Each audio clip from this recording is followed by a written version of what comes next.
Another brick fan here with a polybag review. This is Sam-X.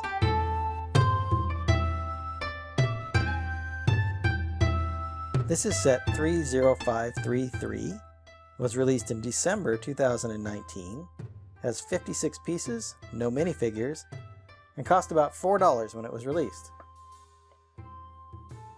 As you can see, this is a two-build polybag, so you have the Sam-X mech, and then you have a car build or some kind of vehicle build that goes with it.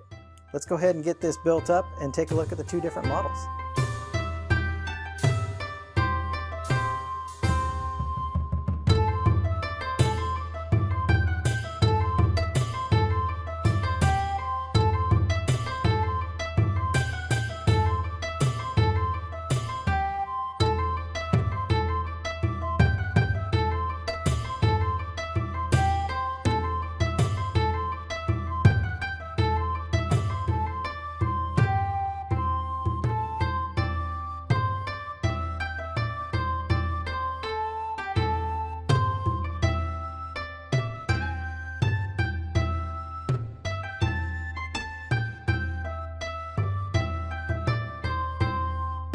Here is the Sam-X mech, which is the instructions that are included in the bag.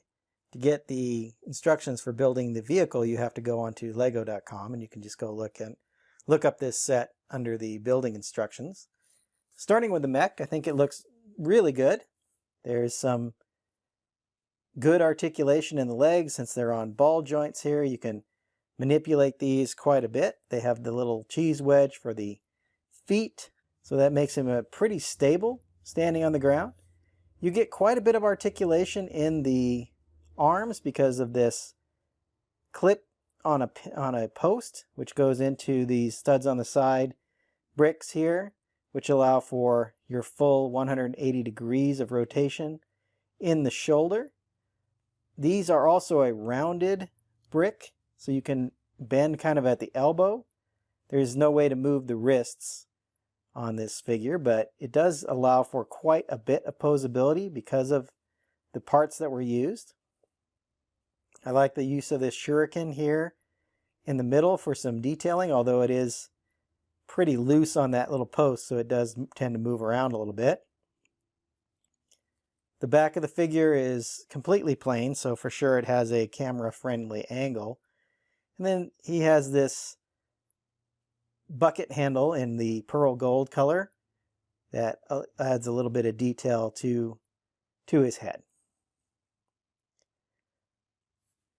Let's go ahead and take a look at the car model.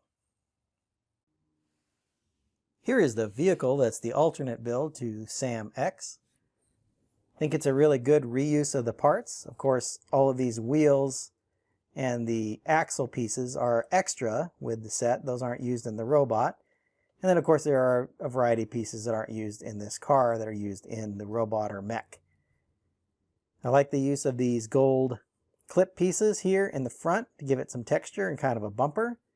By putting these cheese wedges on these 1x2 jumpers, you get a nice effect of centering those cheese wedge pieces that look the slope of the cockpit. There's some additional pieces here. These are the 1x1 rounded 1x1s with a pole here, which allow for some texturing. Of course, they're also used here with those clip pieces that were used for the arms of the mech. Here used to good effect. And then some additional texturing by using these studs on the side 1x1s here that have studs on two sides. So you put the four of them together and you get studs on all four sides. I think the vehicle looks really nice. I like how they use 6 wheels with a little bit of gap here between the front and then the 2 rear drive wheels. Of course, rolls quite well, making it a good play piece as well.